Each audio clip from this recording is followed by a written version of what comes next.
Hare Krishna everyone. So today is the fourth day of examination and many of you have successfully completed it. So congratulations for the same.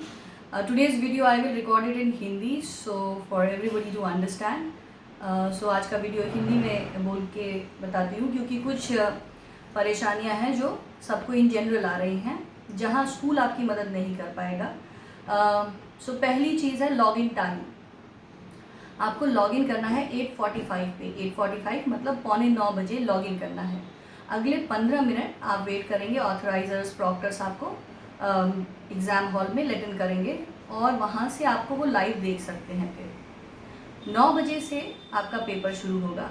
लेकिन जो login time मैंने बताया 8:45 का, इसको हम लोगों ने अपने आप ही अगले 45 मिनट्स तक के लिए एक्टिवेट कर रखा है कि आप 8:45 से लेके 9:30 तक कभी भी लॉगिन कर सकते हैं. अगर आपको कोई इंटरनेट कनेक्टिविटी रिलेटेड इशू आता है तो उसको प्लीज़ इस 45 मिनट में 45 मिनट्स में रिजॉल्व कर लीजिए, सॉल्व कर लीजिए ताकि आप लॉगिन कर सकें. एक बार आप लॉगिन करेंगे वहाँ से अगले 45 मिनट तक के लिए आपका टेस्ट चलेगा, आपका एग्ज़ाम चलेगा. क्वेश्चन पेपर्स इसी तरह बनाए गए हैं कि वो 45 मिनट में 45 मिनट्स में कंप्लीट किए जा सकें. So do not worry about that. जब आप अपना टेस्ट एंड करेंगे वहाँ से अगले 30 मिनट्स तक के लिए यानी आधे घंटे के लिए आपका अपलोड लिंक एक्टिवेटेड है. उसके बाद वो डीएक्टिवेट हो जाता है. सो जब आप हमें कॉल करते हैं और बोलते हैं कि मैम प्लीज़ एक्सटेंड कर दीजिए, ये चीज़ें मेरे हाथ में नहीं हैं और अगर उसको मैं करती भी हूँ तो वो वर्क नहीं करेगा क्योंकि एग्ज़ाम को नैतिक तरीके से, बढ़िया तरीके से, ईमानदारी से होने के लिए उसको एक थर्ड पार्टी को दिया गया है और वो किसी के भी कॉल करने पे ना कोई टाइम एक्सटेंड करेंगे ना कोई चेंज करेंगे. एक बार एग्ज़ाम ऑन हो गया तो आप कितना भी कॉल करेंगे उसमें हम कुछ नहीं कर सकते. हाँ, अगर आपको लिंक नहीं मिला है तो आप मुझे ईमेल कीजिए या ऑफिस के जो नंबर्स हैं उन पर कॉल कीजिए. मैं आपको अगले 5 मिनट में वो लिंक प्रोवाइड करूँगी. पर लिंक रोज़ वेबसाइट पे अपलोड हो रहे हैं ताकि आप उसको वहाँ से एक्सेस कर सकें. सो ये कुछ चीज़ें हैं जो आपको ध्यान में रखनी है. अगर आप ध्यान रखेंगे, जैसे students all of you know that when you appear for the examination there's a time period allowed for it. Okay, so you are not supposed to write beyond that. We ask you to stop writing. I can see there is a time I've been told which appears on the screen. So what you need to make sure is that time is I'll try to get it updated from tomorrow. The correct time will appear, but you have to ignore that. You know the paper is of 45 minutes. Just have to write for that. Keep a watch near you, in fact a stopwatch, so you can just set it to 45 minutes, stop writing and then start uploading it.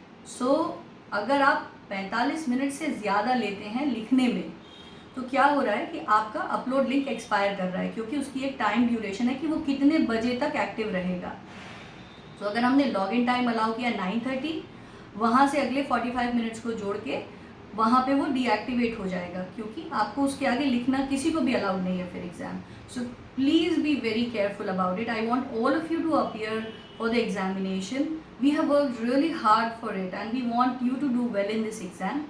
एक और जो चीज़ है जो मैं parents से कहना चाहूँगी, बच्चे आपके पास हैं, इम्तहान दे रहे हैं, लेकिन उनकी मदद मत कीजिए, उनको बताइए मत, अपने से देने दीजिए. सब दिखाई दे रहा है. बहुत जगह है जहाँ ट्यूटर्स भी कभी बैठ जाते हैं तो ये अच्छी बात नहीं है. वहाँ टीचर्स को इंटरवीन करके एंड करना पड़ रहा है एग्जामिनेशन.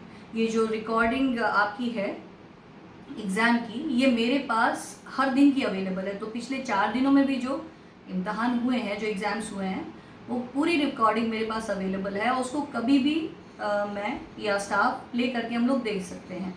सो कोई भी अनएथिकल तरीका मत अपनाइए.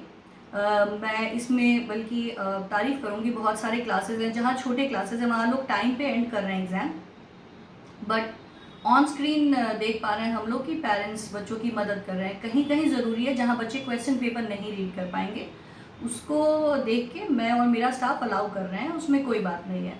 लेकिन उसके आगे प्लीज़ उनकी मदद मत कीजिए. बच्चों को लिखने दीजिए. जो भी लिखेंगे, एक मुश्किल समय चल रहा है, असेसमेंट करना बहुत ज़रूरी था कि हमने जो पढ़ाया उसका असेसमेंट बहुत ज़रूरी है, इसलिए एग्ज़ाम किया जा रहा है. तो ये अगर हम बिना असेसमेंट के आगे बढ़ेंगे तो कभी ये पता नहीं चलेगा कि जो हमने पढ़ाया वो फ्रूटफुल रहा या नहीं, वो सक्सेसफुल हुआ या नहीं। सो हाँ, स्कूल ने सारे असेसमेंट्स टाइम पे किए हैं, यूनिट टेस्ट भी किया, अब एग्ज़ाम कर रहे हैं। इसी तरह सेकेंड यूनिट टेस्ट होगा और आपका एनुअल एग्जामिनेशन भी होगा।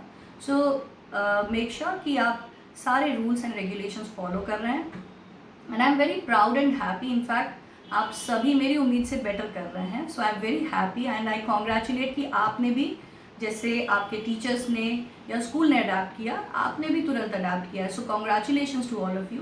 जिनका पिछले कुछ दिनों में लॉग इन लिंक फेल हो गया या अपलोड लिंक फेल हो गया, कोई बात नहीं, रिलैक्स कीजिए, आगे के पेपर्स की अच्छे से तैयारी कीजिए और मेक श्योर कीजिए कि आप टाइम पे, अब जो इंस्ट्रक्शंस मैंने दिए हैं उसके अकॉर्डिंग फॉलो करके ही अपने पेपर के लिए अपीयर करें।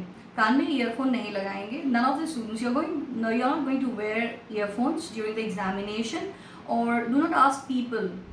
In fact, today I was proctoring class 9th and I have ended exam for one person because the person was using earphones and there was somebody sitting next to the person and dictating everything. So if you do that, I will have to intervene and stop it. But यहाँ मैं particularly congratulate करना चाहूँगी parents को जो काफ़ी मेहनत कर रहे हैं बच्चों के साथ, मुझे दिख रही है। लेकिन एग्ज़ाम के एक दिन पहले कीजिए, ड्यूरिंग एग्जामिनेशन उनकी कोई मदद मत कीजिए। That is it, and I hope कि आने वाले सभी पेपर्स आप लोग बहुत अच्छे करेंगे। एक यूनिट टेस्ट अभी और है, एक एनुअल एग्जामिनेशन अभी और है, so don't worry, will do it very well.